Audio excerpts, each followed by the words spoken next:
Hello everyone, Juxtaposition here. Today's video is going to focus in on a couple of numbers, 33 and 27. And then I just want to review some of the historical events in the San Francisco Bay Area that I may have glossed over when I was referring to my Charlie Chan film, Charlie Chan at Treasure Island in 1939, released on September 8th, 1939. So, to help you better understand what it is I'm talking about, let me just be crystal clear. Today I'm going to be connecting some dots accidentally, aimlessly, arbitrarily, casually, perchance, randomness, desultory, fortuitous, haphazardly, incidentally, indiscriminately, purposelessly, spot on, stray, unplanned, unpremeditated, facts and circumstances. That's what I'm going to do today. So let's get started. As you can see, I'm again cruising at approximately Mach 4 plus, a little bit around 3,000 miles an hour. I'm at 100,000 feet of elevation, 19 miles over the surface of the 5G tower, command and controlled planet Earth. And I've put my Lockheed and Pratt & Whitney jet engines on autopilot so that I can now commence discussion of the situation that we find ourselves in through no fault of our own, right? So I want to get back to Natalie Wood. Remember her? I've done a series of videos on the mysterious murder of Natalie Wood at Santa Catalina Island. That's right, I said Santa Catalina Island. And, it sort of looks like Robert Wagner was the prime suspect of that murder, although we have Christopher Walken on board and he's not talking. So I guess somebody zipped Christopher Walken's lips, I guess. He's had a nice career. He's at the end of his career now, so maybe this would be a good time to start chit-chatting. But anyway, that was back in the Thanksgiving weekend of 1981. Natalie Wood was tossed into the cold water, very chilly water, in Santa Catalina Island. She was only 43 years old, and she didn't swim, even though she lived in homes that had swimming pools, but she didn't swim. And of course, it's 2 to 3 o'clock in the morning, so I don't know about you, but I don't usually go swimming without a wetsuit at 3 o'clock in the morning into pitch darkness in the ocean. But I don't think she did either, but that's where her body ended up being discovered, was drowned, having ingested quite a bit of water in her lungs. So Natalie Wood, that's not her real name, right? Of course, it's Natasha Zacharenko. So Natalie Wood was born Natasha Zacharenko in San Francisco, right, 1938. And the reason that that's important is that, that's when the World's Exposition came to town, when Natalie Wood, a.k.a. Natasha Zacharenko, was born in San Francisco. The San Francisco-Oakland Bay Bridge had just been completed. Construction on the San Francisco Bay Bridge, which connected the Oakland Army Base to Yerba Buena Island, which was an anchorage, and then continued on to the ferry building in San Francisco near Market Street, in close proximity to Market Street, aka the ferry building, aka the World Trade Club headquarters.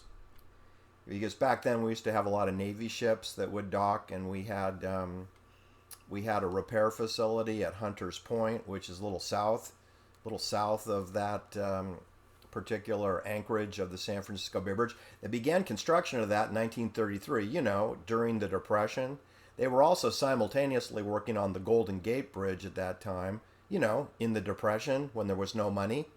So isn't that interesting that when everybody's unemployed and broke, there's all these projects like the Hoover Dam, aka the Boulder Dam, over in Henderson, Nevada, Las Vegas way, to dam up, Lake Mead and to dam up the Colorado River. So I'm telling you that the banks have unlimited money as long as they can maintain, their magic trick, which you can learn if you join the Magic Castle on Franklin Avenue in Hollywood. That's really introductory banking 101. People think they want to be a magician, but really you're becoming a banker, because bankers are magicians, at least the elite, the ones that have the Japanese gardeners and the chauffeurs and the big 40-foot hedgerows. They're magicians. Like the Wizard of Oz, right? I mean, if you don't come in there with a dog and pull the curtain around, how would you know the difference between a magician and a banker unless you had a little dog Toto that can pull that curtain back? If you don't pull the curtain back, you're in the land of the Society of Sacred Hearts nuns, who are a military surveillance counterterrorism group, the Society of the Sacred Heart. Nuns with daggers, that's what I always like to trust, right? A nun with a black habit with weapons underneath, like Gladio by the sword. Because those nuns in 1800, coming out of the French Revolution, they had daggers. Anyway, if you're not aware of what's behind the curtain, you're stuck with the witches with the black habits flying around on brooms with flying monkeys. And that's kind of terrorism. Stay on the yellow brick road. Stay on the yellow brick road. Follow the yellow brick road, which I think yellow is indicating gold, indicating the money system, the magic trick that is the money system. Follow the yellow brick road. Soon they'll change the name to follow the social score. Follow the social score. What is your social score? I will be out in the weeds. Okay? So my social score is very easy to compute. 0. And I am not afraid of flying monkeys. I'm not even afraid of flying gorillas. That's how MK Ultra, anti-MK Ultra I am. So Natasha Zacharenko is born in San Francisco, and they finished the San Francisco Bay Bridge in 1936. But they began construction in 1933. And the San Francisco-Oakland Bay Bridge was completed 6 months before the Golden Gate Bridge was completed. Now, the only reason it's the Golden Gate Bridge is because they paint it orange.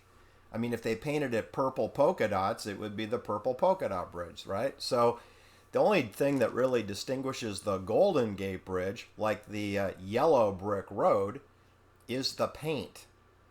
It's the paint. And they're continuously painting the Golden Gate Bridge because of the wind and the resistance and the weather and the temperatures degrade the paint. So the Golden Gate Bridge is continuously being painted orange to simulate the Wizard of Oz Yellow Brick Road. And I bring up the Wizard of Oz because, yes, it's a banking tutorial film, but it was also came out in 1938.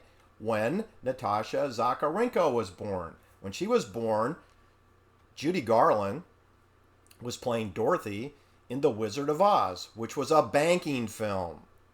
But nobody knew that. They thought it was about flying monkeys and Evelyn, the Wicked Witch of the East, and Evil, the Wicked Witch of the West, Evil.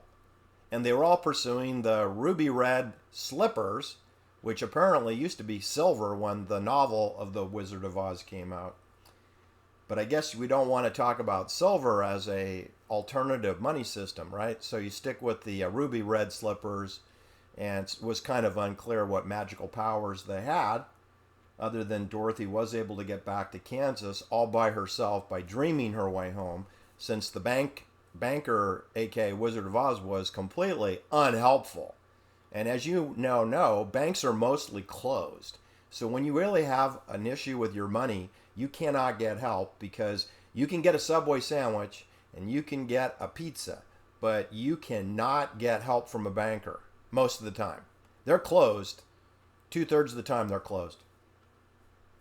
All right, so what I wanted to tell you about some things is I made a mistake in my previous video referring to Charlie Chan at Treasure Island, which was released officially on September 8th, 1939, which featured a murderer who was murdering wealthy people in San Francisco, and the murderer referred to himself as the Zodiac. So we had a Zodiac killer murdering people in San Francisco when the Charlie Chan at Treasure Island to celebrate the World's Fair exposition being featured at a military Navy installation at Yerba Buena Island, which is landfilled and creates a new lagoon, which is referred to as Treasure Island. And this is where Charlie Chan, I guess, cracked the case. And of course, you should know that Cesar Romero appeared in that film, Charlie Chan at Treasure Island. And Cesar Romero went on to star as Batman, star as Joker in the television show for CBS called Batman. Cesar Romero played Joker. And Art Linklatter's third child, Robert Linklater, played young Joker. So we have a connection between Art Linklatter's son Robert, and Cesar Romero, who played the Joker, the original Joker in the television show Batman. And who else appeared in Batman for CBS? None other than Tom Coomer, who by then had changed his name to Jay Sebring, his CIA name, Jay Sebring, because his real name is Thomas Coomer, Thomas John Coomer, born in Louisiana, I believe in New Orleans, Carlos Marcello's town. So we have a connection with Carlos Marcello, living in the same town as Tulane University, which connects up with Oliver Stone, connects up to JFK, connects up to Jim Garrison, who went to Tulane, a research university. That's code for Invisible Hand Financing, Tulane. That connects up to Michael Arata, whose wife is a deputy mayor for New Orleans. And Michael Arata is a colleague of Oliver Stone. And that's New Orleans, a drug importation hub for the Invisible Hand clandestine services. And Tom Coomer came out of there, just like Lee Oswald came out of there, because Lee Oswald's father and Lee Oswald's uncle worked for Carlos Marcello. That's right. And then Lee Harvey Oswald worked for the Invisible Hand for 5 glorious years. 5 years.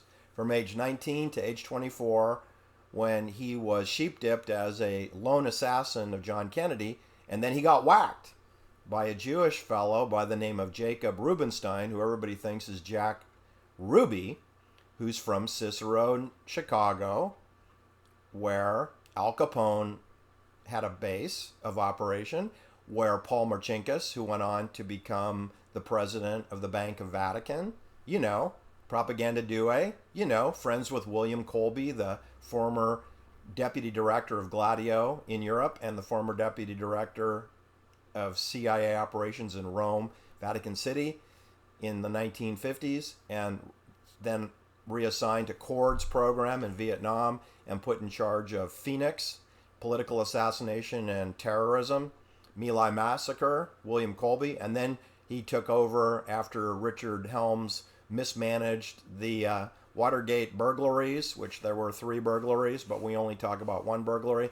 Good old Bob Woodward, he did a great job of not covering Watergate, which is what, people like Dominic Dunn and John Dunn and Joan Didion of Vanity Fair and what's her name, Karen Lamb, the ex-wife of Robert Lamb of Chicago, Chicago Transit Authority, and double ex-wife of Dennis Wilson of the Beach Boys. They are social engineers to anchor bias to get you not focused. It's a magic trick. Those people are all in the magic business. They want to talk about the cover stories. They want to talk about the Menendez brothers being spoiled brats in Beverly Hills, where they never lived. They want to talk about Charlie Manson being a cult ritual leader, which he never was. They want to talk about today's fake news was Angela Lansbury, who just passed away at the age of 96.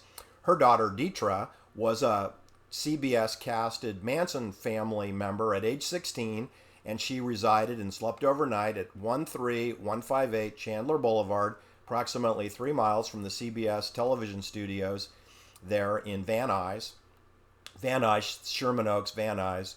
I'm going to call it Van Nuys. It's mostly Van Nuys. It's near Coldwater Canyon Boulevard. It's about a block and a half away from there is where Deetra Lansbury, was the daughter of Angela Lansbury, and Angela had to sign a permission slip to have her 16-year-old daughter be cast as part of those girls that are living on Chandler Boulevard, who later became the Manson family. I'm sure that Angela Lansbury didn't know who Charlie Manson was. We know that Grandpa Munster did. Al Lewis, he dropped his 2 children off to be babysat at 13158 Chandler Boulevard, to be babysat by Susan Atkins and Patricia Krenwinkel and Mary Bruner and Charlie Manson when he would visit. Charlie had his own home close to Noam Bloom, actually, in the porn business. Noam Bloom had an office in Canoga Park, which is about 8.5 miles away from this Manson family dormitories. 3 homes, 2 swimming pools. 3 houses, 2 swimming pools for the girls.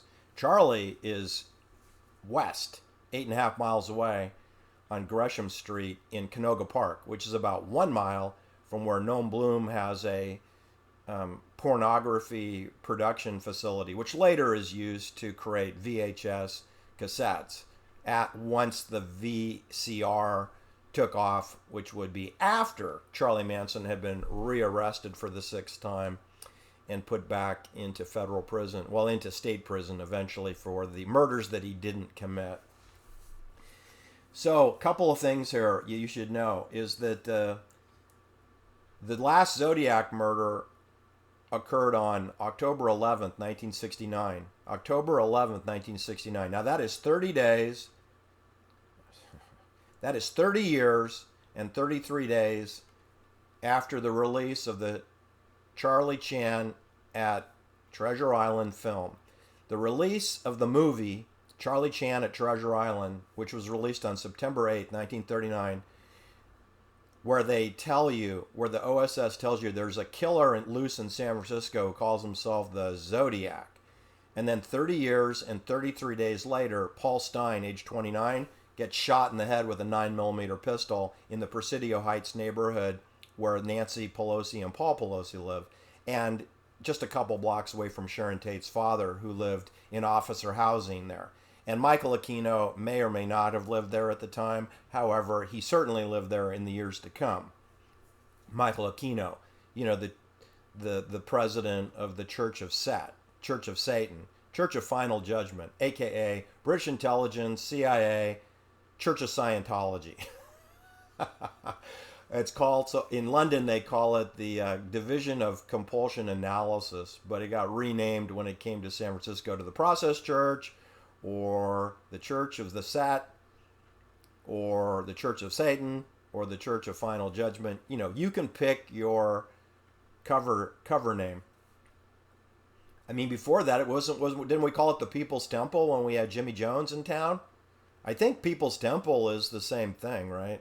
Because once Jonestown happened, you know, they hit the goose egg in 1978. There was no more People's Temple. There was no more Jonestown, although there were other camps that were similar to Jonestown. But anyway, so then we start talking about the Church of Satan and this and that. So I'm thinking that Jonestown People's Temple or the Church of Synanon just morphed into whatever Michael Aquino, Colonel in the United States Army Psychological Operations, whatever he's doing, let's just assign the wackadoodle experiment to him. So the number 33 comes and goes because I think it's stunning that the San Francisco-Oakland Bay Bridge construction began in 1933. I think it's stunning that Lino LaBianca, former military policeman with 6 loaded guns in his mother's home, is murdered by bayonet, by military bayonet, 10 times to his chest. Okay, and the address of his mother's home is 3301 Waverly Drive. So Lino LaBianca was killed at a 3301 address in Silver Lake District, Griffith Park area. Formerly, he was living at the Walt Disney Mansion, 188 square foot mansion with a tennis court in Griffith Park at 4053 Woking Way. So I don't have a 33 in that. And he lived there for 7 years. He was just temporarily living in his mother's house until his San Diego horse farm deal closed. He was in the process of purchasing a large horse farm in North San Diego County in the city of Vista. when he was murdered, meaning that he was resigning from his private banking duties of money laundering for drug dealing for the Straight Satan's Motorcycle Club. He was moving on at age 44. He'd had enough. And I guess that the devil doesn't have a sense of humor. So anyway, Lino LaBianca was age 44, but he was murdered at 3301 Waverly. So there's a 33. Then we have Erin Valente, which I've done several videos on her, and she was murdered really in Menlo Park in San Mateo County near Stanford University, and also in close proximity to Stanford Research Institute, SRI. But her last meeting was on Sand Hill Road, 2500 Sand Hill Road. Erin Valente, age 33, and she went to heaven, even though her body was discovered about 17, 18 miles south in Santa Clara County in the city of San Jose. It's always the repositioning of the body to add chaos to the crime. You should know that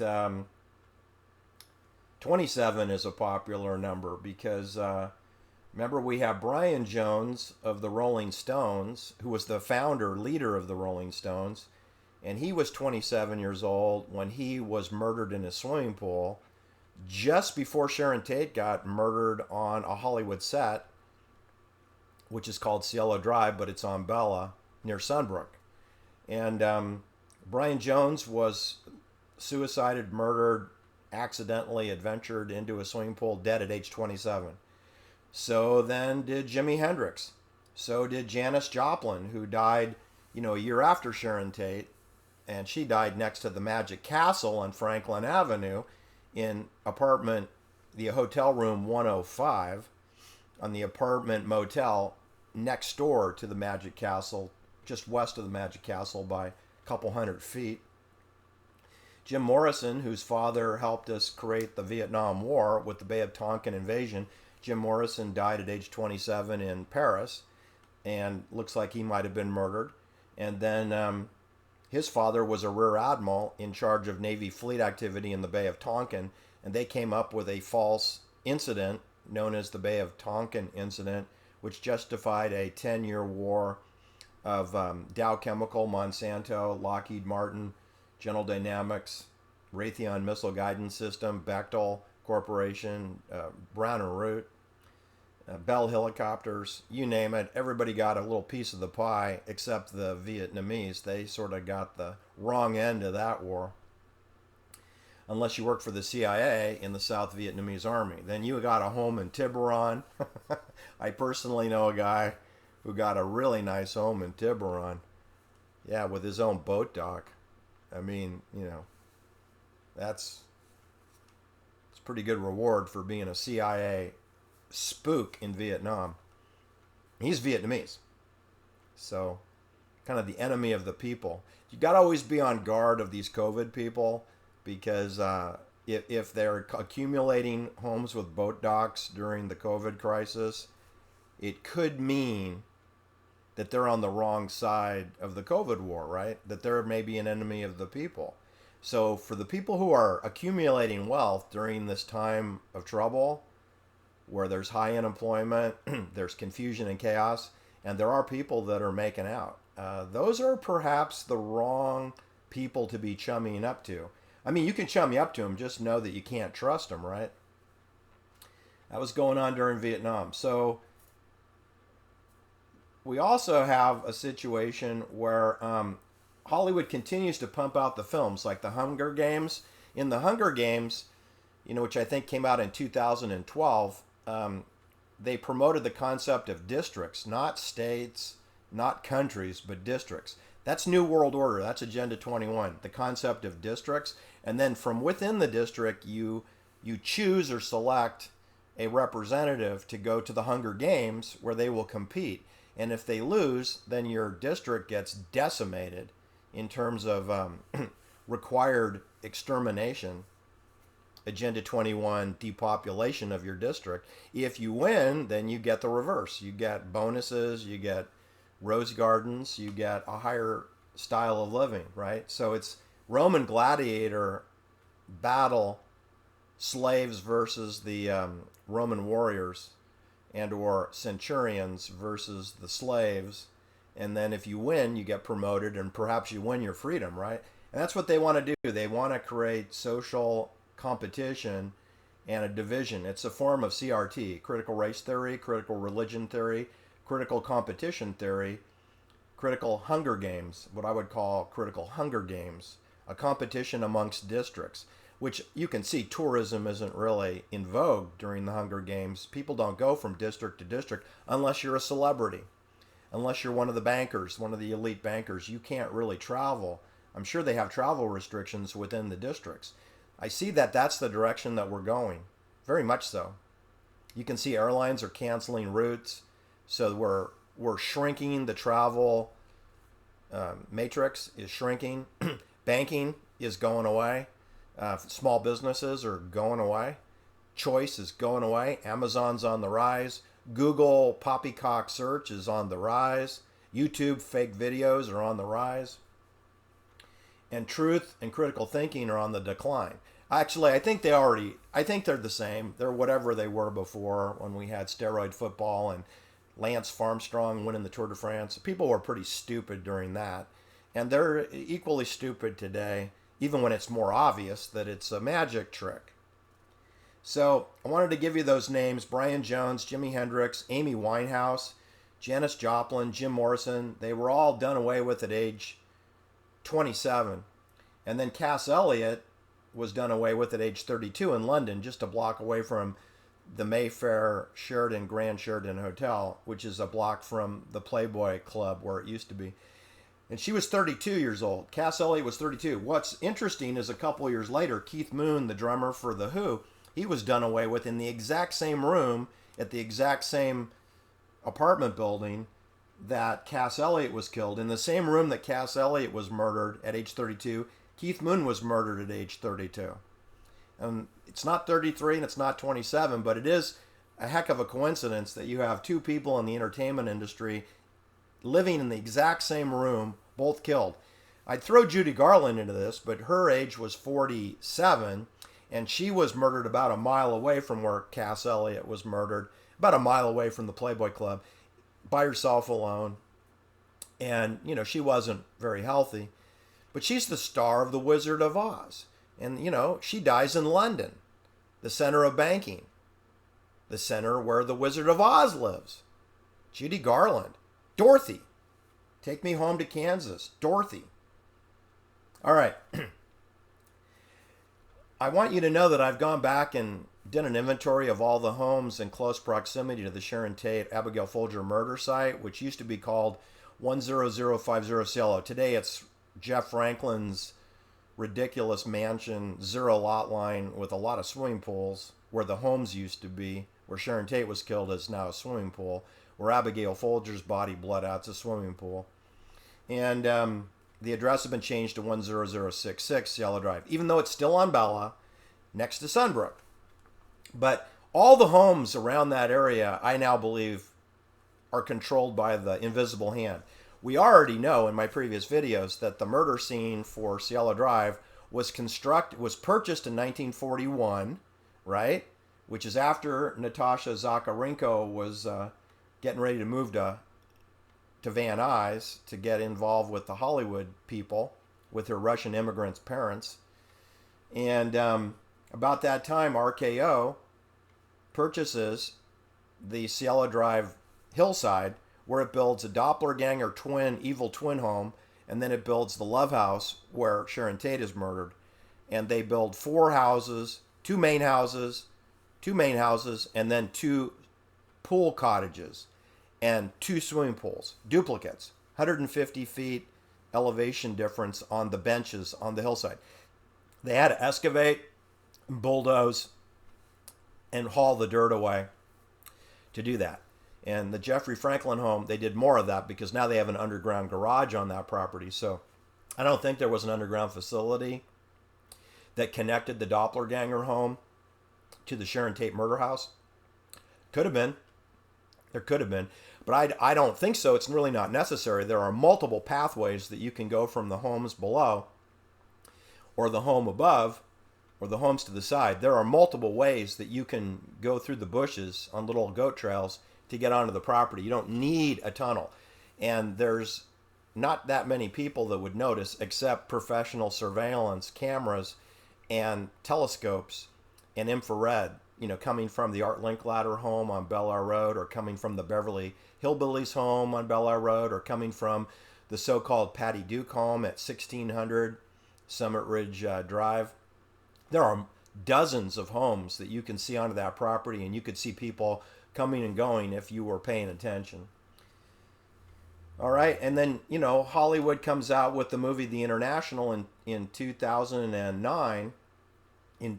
Actually, in February 13th, 2009, they came out with The International, my favorite money laundering private banking film. And they have a character in that film who's the president and owner of a missile guidance system, kind of like a Raytheon missile guidance system in Milan, Italy. And his name is Umberto Calvini. And when the heroes, the police, catch up with Roberto Calvini while they're trying to investigate illegal money laundering banking, and they ask him, what his role is in world control, he said, he sells weapons to the Israelis and also to the enemy. He sends them to each. But the software is what controls the missile guidance system. So if he sells you software like Microsoft does that has glitches in it, then your missile guidance will go off track.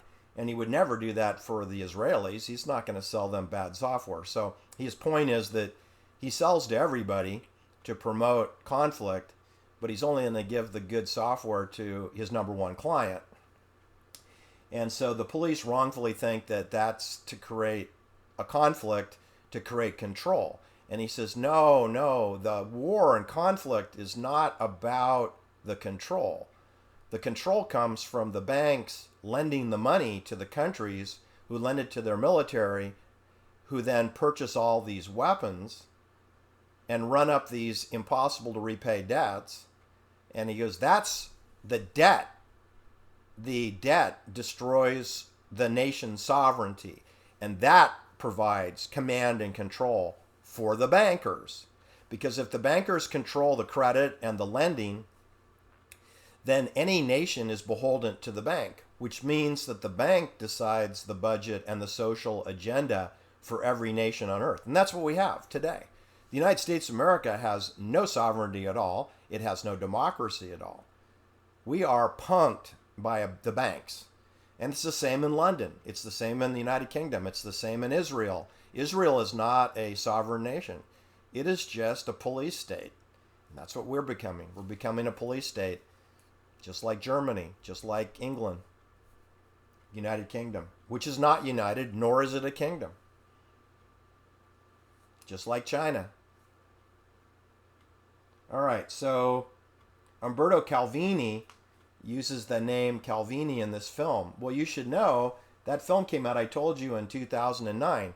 But 27 years earlier, we had Roberto Calvi, a Milan banker, propaganda duo, 33 Mason, number one private banker in the whole world. And he gets whacked. But he doesn't get whacked in Milan. He gets whacked in London at the Blackfriars Bridge, hung by a yellow rope with 12 pounds of bricks in his pockets in his Italian suit. And he'd been staying at the Cloisters Hotel over where Roman Polanski's apartment is. Not too far from the Playboy Club, not too far from where Cass Elliot was killed, not too far. But it's 1982, right? And he's murdered. But his passport reads Gianni Calvini. Gianni Calvini. In other words, Roberto Calvi didn't travel to London using his real name because he was under indictment for money laundering fraud in Italy. So he was out on bail from his money laundering case. And you see, naturally, they're going to whack him because they don't want him making a deal with the prosecutors, even though they control the prosecutors. I'm sure there was some other reason that they're going to kill Roberto Calvi. But he's traveling under Gianni Calvini's name. And why would the Hollywood producers use that Calvini alias that Roberto Calvi, the number one banker on planet Earth in 1982, on June 17th, hung by a rope, facing the bankers above the River Thames underneath the scaffolding of the Blackfriar Bridge, which is a Freemasonry bridge with an Argentinian flag motif, in close proximity to the Tavistock Institute. It's walking distance from where Roberto Calvi was murdered by suicide, right? With $13,000 of cash in his pockets in Swiss francs, French francs, Italian lira, United States dollars, and pound sterling. London, England, pound sterling. 5 types of currencies. Now that's a message, people. That's a cult message. In other words, the number one banker in the world died with quite a substantial amount of currency in his pockets in the 5 nations: Switzerland, France, United Kingdom, United States, and Italy. Italy. Dead as a doornail. And he was 62 years old. There he is. Roberto Calvi, 62. He's best friends with Michele Sindona, who's the banker for the 5 families in New York. And Michele Sindona gets whacked 4 years later in a women's prison. He's the only man in a women's prison, Michele Sindona, and someone hands him a cup of cappuccino laced with cyanide. So he went to sleep. Michele Sindona. Check it out. Same age. He was the same age as Roberto Calvi, but he got murdered 4 years later in 1986. So there's a lot of murder and mayhem in my videos, if you haven't noticed. And the number 33 comes up a lot. So always keep your eyes open for that.